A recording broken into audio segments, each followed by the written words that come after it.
Chers amis, chers internautes, chers frères, vous qui aimez la parole de Dieu, vous qui suivez cette émission, je vous salue.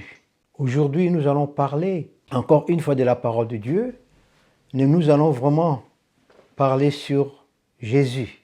Notre lecture se trouve au livre de Jean, chapitre 11, versets 1 à 45. Vous savez ce qui est relaté dans ces livres. La Bible nous parle de Jésus. C'est l'histoire entre Jésus et deux sœurs, une famille, deux sœurs et un frère. Alors cette famille-là, c'était des amis proches de Jésus. Et leur frère, Lazare, faisait partie des gens que Jésus aimait beaucoup. Alors, une fois, Jésus étant absent de Béthanie, Lazare tomba malade. Quand Lazare est tombé malade, alors ses sœurs ont jugé bon de dépêcher des gens d'aller vers Jésus pour lui dire que Lazare est malade. Ils l'ont fait, mais malheureusement, les rapporteurs ont ramené une nouvelle à Jésus pour lui dire que Lazare était mort. Il dit, celui que tu aimes est mort. Quand Jésus a entendu ces messages, cette nouvelle, il a dit à ses disciples, voilà, notre ami Lazare dort, nous allons le réveiller. Waouh! Les disciples n'ont pas compris. Il dit, mais Jésus, si Lazare dort, a-t-il vraiment besoin de toi pour le réveiller? Il se réveillera lui-même. Alors Jésus leur dira, non, Lazare est mort. Alors, il décida de rentrer en Judée, d'aller là où se trouvait Lazare. Alors certains de ses disciples, soucieux de sa sécurité, parce qu'à peine les Juifs cherchaient à les tuer, lui disent, Seigneur, à peine même les Juifs t'ont fait ceci, cela, tu veux encore rentrer sur place? Jésus lui dira, celui qui marche dans la lumière ne craint pas les ténèbres, ne t'attendent pas du tout. Alors il va leur dire ouvertement que Lazare est mort. Alors moi, il y a une chose qui m'a beaucoup touché quand j'ai médité la parole de Dieu. Je me suis rendu compte que Jésus, lorsqu'il parlait à ses disciples, il a choisi des mots. Lazare dort, pour exprimer qu'il était mort. Parce que Jésus savait l'impact qu'avait chaque mot. Il avait ses disciples qui l'accompagnaient partout. Il avait besoin d'avoir des gens qui ont la foi. Vous savez, la foi, c'est quelque chose de très puissant, quelque chose de très fort, quelque chose qui fait des choses qui dépassent l'entendement. Mais la foi a besoin d'être accompagnée par la foi. Quand vous vous trouvez, si une personne dit dans son cœur, ou si deux personnes demandent quelque chose et croient, Dieu les accordera. Donc en fait, dans ces domaines, nous avons besoin d'avoir la foi. Quand vous êtes un groupe, qu'importe le nombre, mais vous avez besoin de vous retrouver dans la foi. Vous avez besoin de croire en ce que vous voulez. Croire que vous aurez ce que vous demandez.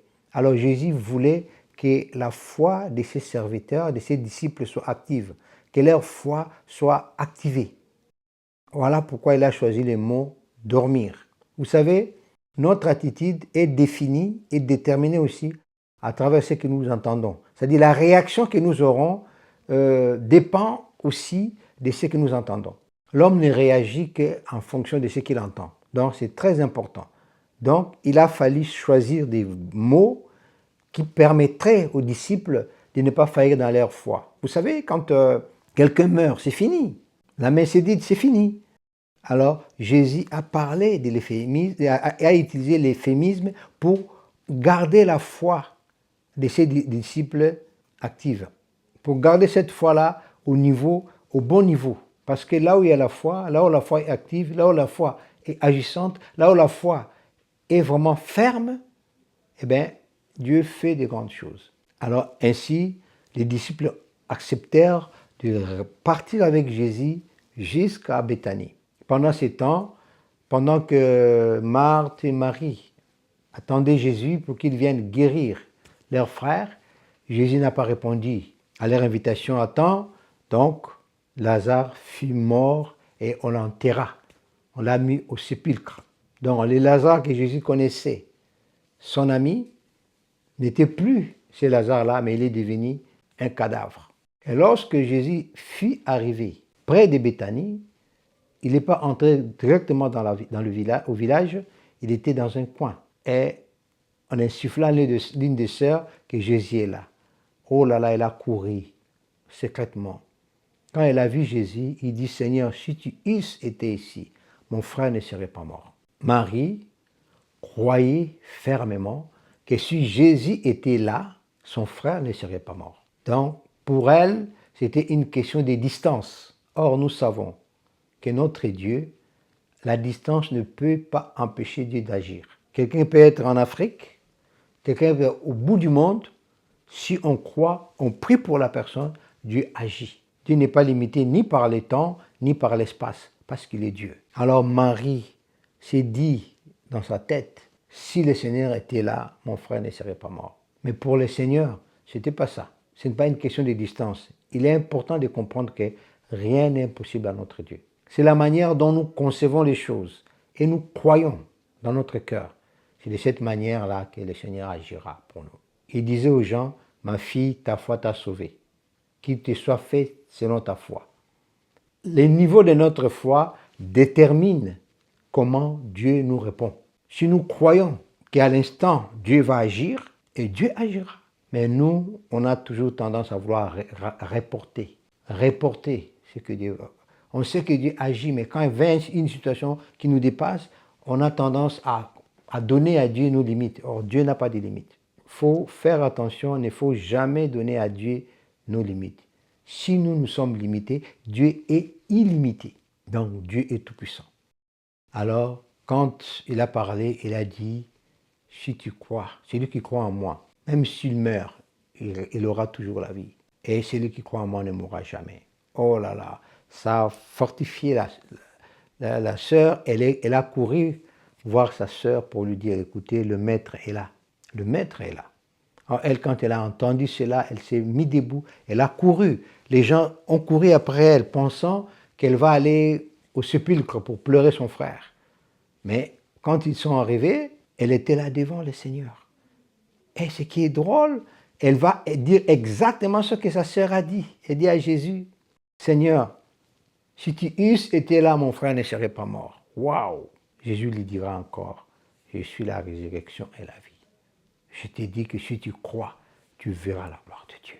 Alors Jésus demanda, où est son corps? Les deux sœurs et les visiteurs qui étaient tout autour d'eux amenèrent Jésus au sépulcre. Alors Jésus va demander qu'on puisse ôter la pierre qui était à l'entrée du sépulcre. L'une des sœurs va dire, Seigneur, il sent déjà. Jésus lui dit, je te l'ai dit, si tu crois, tu verras la gloire de Dieu.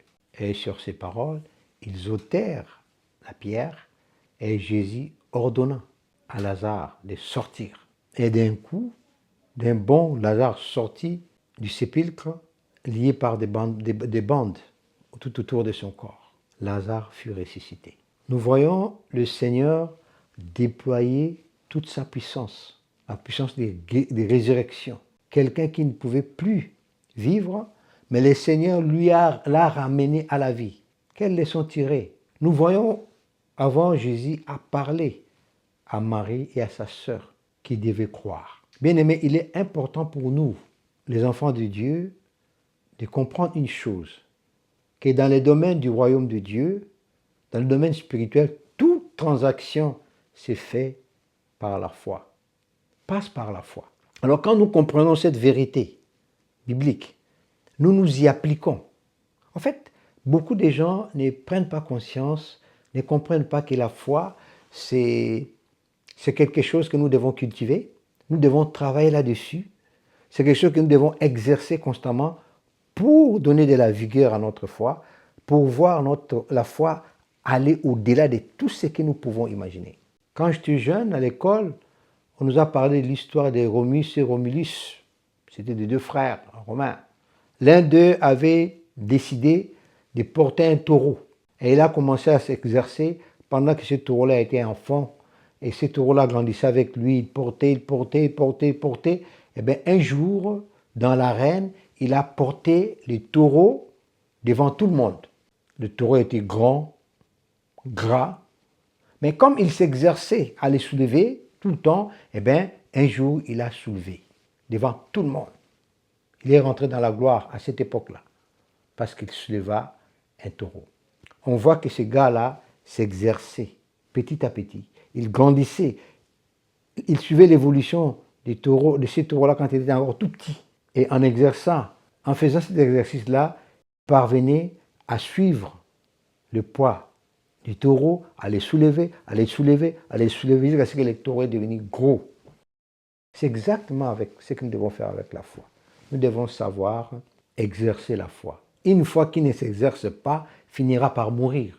Quelqu'un qui est vivant, qui n'arrive pas à respirer, finira par mourir parce qu'il a besoin de souffle de vie. Il faut qu'il respire. C'est exactement avec la foi. Eh bien, nous voyons le Seigneur relever Lazare de là où il était, parmi les morts. Alors, je peux dire une chose aujourd'hui, nous devons comprendre, bien-aimés, en tant qu'enfants de Dieu, nous avons intérêt à exercer notre foi sur parole de Dieu. C'est très important. Quand nous développons notre foi, quand nous exerçons notre foi, rien ne nous sera impossible.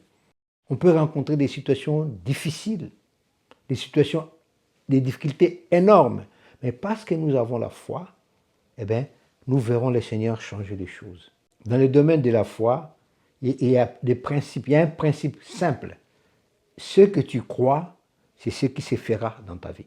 Ce que tu crois, c'est ce que tu auras. Ce que tu crois devenir, c'est ce que tu deviendras. Mais pour donner beaucoup de force et de vigueur à cela, il est important d'exercer la foi. Entre la foi qu'on a du cœur, la foi qu'il y a dans notre cœur, la foi qui a été suscitée par la parole qu'on entend, et la manifestation, il y a l'exercice de la foi. Quand tu crois en quelque chose, tu crois que cela est possible, cela va se réaliser, tu agiras. C'est très important. C'est très, très important. Voilà pourquoi Marie et sa sœur, ils avaient perdu leur frère, mais comme ils avaient la présence d'esprit, ils ont envoyé les gens chercher Jésus. Jésus est venu, et là où il y avait la mort, Jésus a donné la vie. Bien-aimé, j'aimerais dire à quelqu'un aujourd'hui, notre Dieu n'a pas changé, Jésus-Christ est le même. Ce qu'il avait fait dans les temps passés, il le fait aujourd'hui parce qu'il continue à vivre en nous. Alors, ce qu'il nous demande seulement, c'est de croire en sa parole. Soyons comme ces femmes-là qui ont cru, qui ont fait venir Jésus, parce qu'elles croyaient que Jésus ferait quelque chose pour leurs frères. Quelle est ton attitude face aux situations difficiles? Tu perds l'espoir? Tu perds les pédales? Ou tu te dis, cette fois-ci c'est cuit, c'est fini, je ne me remettrai pas? Ça, ce n'est pas le langage de la foi. La foi, c'est croire contre toute espérance. La foi, c'est aller plus loin dans notre croyance, dans notre conviction. Vous imaginez, quand Jésus était devant la tombe de Lazare, quand Jésus disait, celui qui croit en moi vivra et ne mourra pas, alors que Lazare était déjà dans la tombe. Essayez de voir ce que les gens qui étaient tout autour disaient. Prenez pour un fou, pour un malade. De toute façon, un homme de foi, une femme de foi, qui croit dans son cœur, passe toujours pour un fou pour les autres.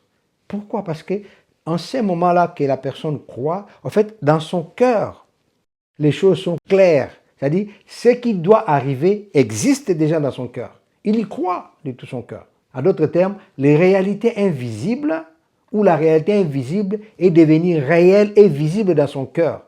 Et là, l'assurance. Rien ne peut changer son avis. Rien ne peut l'arrêter. Parce qu'il croit. Ayons cette foi-là. Il y a la foi quand nous croyons avant de voir. Quand nous voyons pour croire, ça, ce n'est plus la foi. La vraie foi, nous croyons avant de voir. La vraie foi, les yeux de notre cœur voient déjà ce qui va arriver. Je me rappelle Élie, quand Élie était à la montagne mont de Carmel, là, il fallait faire descendre le feu. Lisez ce récit et puis regardez la prière d'Élie. C'était une prière très courte. Pourquoi? Parce qu'avant même de demander le feu, dans son cœur, le feu était déjà en action. Élie a fait une prière pleine d'assurance, pleine de conviction, pleine de certitude et de confiance. Il en était convaincu. Il y croyait de tout son cœur. Et comme résultat, quand Élie est monté sur la montagne, il n'a pas gesticulé, il n'a pas fait des cérémonies bizarres, mais il a juste prié. Une courte prière, le feu de l'Éternel est descendu. Et ça a calciné tous les animaux qui étaient là. Et même les pierres furent calcinées. La foi d'Élie était tellement forte. Ça a dégagé une puissance inouïe jusqu'au point de faire de telles choses. Alors, bien-aimés, quand on a le Seigneur, on vit. Et la foi nous fait vivre. La foi nous aide à conquérir beaucoup de choses. La foi nous amène à manifester la grandeur de Dieu dans notre vie. Là où il y a des choses impossibles, la foi nous amène à les rendre possibles. Parce que celui qui croit, Jésus dit, tout est possible à celui qui croit. Si nous avons la foi, si nous développons notre foi, rien ne nous sera impossible. Quelle que soit la situation dans laquelle nous nous trouvons, par la foi, nous pouvons la changer parce que nous croyons à la puissance de Dieu. Voilà, bien-aimé, ce que je peux dire aujourd'hui. Ce que Jésus a fait, il a fait en libérant la parole. Et quand il libérait cette parole, il croyait en ce qu'il disait. Il est bien beau de dire des choses, mais quand ce que nous disons est accompagné, est enveloppé par la foi, de la foi, eh bien, ça produit des choses inouïes. Ça produit des choses inouïes. Tel que ça a été fait par Jésus, avec Jésus, cela peut arriver aussi dans notre vie. Jésus lui-même nous avait promis. Il dit, celui qui croira en moi fera des choses que moi j'ai faites. Il en fera un grand nombre, beaucoup plus parce que je m'en vais au Père. Donc le Seigneur a laissé la porte ouverte. Il a laissé l'accès à tout le monde. Mais il est du devoir de chacun de travailler sa foi. Travaille ta foi, nourris ta foi, exerce ta foi. Commence par des petites choses, exerce ta foi, continue à exercer ta foi et à un moment tu verras que ta foi va te pousser à faire de grandes choses. Pourquoi? Parce que tu as exercé la foi, tu as vu ce que Dieu a fait, cela te raffermit, te rend fort, cela te donne une confiance inouïe, eh bien, tu vas commencer à exercer ta foi. Sans la confiance, on ne peut pas exercer sa foi. Celui qui est confiant, celui qui a confiance, a la facilité d'exercer sa foi parce qu'il a confiance. Celui qui est convaincu de tout son cœur a la possibilité d'exercer sa foi parce qu'il est convaincu. La conviction, c'est une façon de voir les choses au plus profond de nous. C'est presque comme la foi, mais la conviction, c'est en fait dans notre dimension, dans l'intimité de notre cœur, nous pensons que cela est vrai, que cela est possible. On est convaincu. Personne ne peut changer notre avis parce qu'on est convaincu. Celui qui est convaincu, tu ne peux pas lui changer d'avis. Celui qui est convaincu, toute son énergie se focalise sur la chose dont il est convaincu. Et cela permet à l'homme de se focaliser et d'être sûr, de concentrer toute son énergie dans ce qu'il fait, dans les choses dont il est convaincu. Quelqu'un qui est convaincu atteint une autre dimension dans son cœur. Voilà, c'est très important. Ce Jésus-là est le même aujourd'hui. Tout ce que Jésus a fait, tout ce qui est écrit, c'est pour nous servir d'exemple. Donc, ne passons pas notre temps à lire, sans mettre les choses en pratique.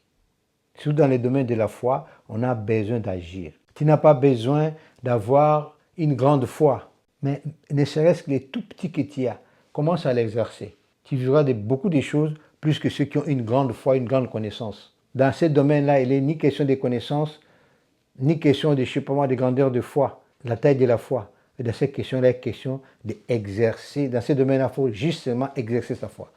Commencer à exercer la foi, continuer, demeurer à exercer la foi. C'est là qu'on verra la différence.